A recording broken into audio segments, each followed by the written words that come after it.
up to all of my Pisces out there. Please make sure to get the book at Amazon.com. The link will be in the description box below. As usual, if you'd like to contact me for a personal reading, my email address as well as the prices are in the description box below as usual. So the cards that I come up with are the Four of Cups, the Judgment, the Two of Cups, King of Spears, okay, the Star, the Seven of Swords, the Two of Coins, the Nine of Coins, the Moon, and last but not least, you have the Ace of Spears. So what I'm seeing here for the Pisceans is how a lot of you Pisceans are in a disposition where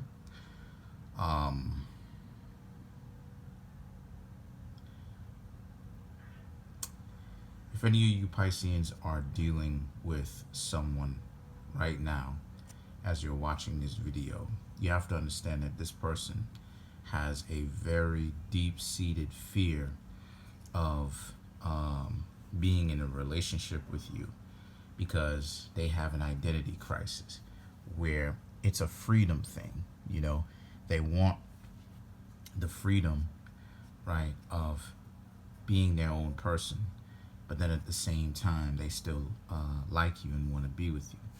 And you see this in the Four of Cups, right, which is the card of not just being stubborn, but also it's the card of getting away.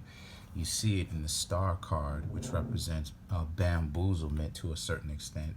And then you see it really more so in the Moon, right, which represents anxiety and stuff like that. So for you Pisceans, right, if you're dealing with anybody in the matters of the heart and stuff like this, you really have to start talking to this person to figure out what they mean, right? Or what they want, what they need to function correctly, you know what I mean, instead of dysfunctionally. Now for the Pisceans, this could also represent, now for other Pisceans, this could represent meeting someone new who seems to be automatically aloof right off out of the gate. Charming, but automatically aloof.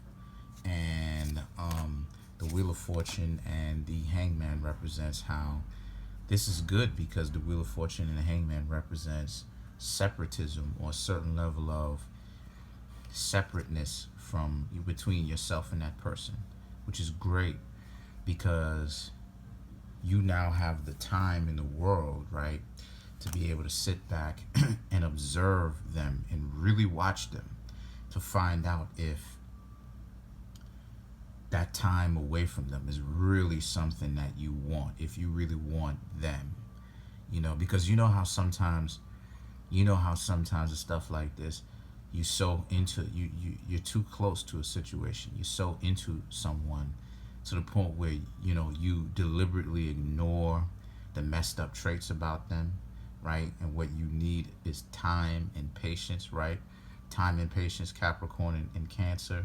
And you need to, right, observe and stuff like this. And Aquarius represents that separateness, to provide that time and patience, right, so that you can actually make the better decision. Well, you Pisceans are going to have an opportunity to do so. So it's not necessarily terrible. You just have to be able to use the situation in that way, and you should be coming out smelling like roses. So that's pretty much it. Comment on the video, like the video, subscribe. Bye.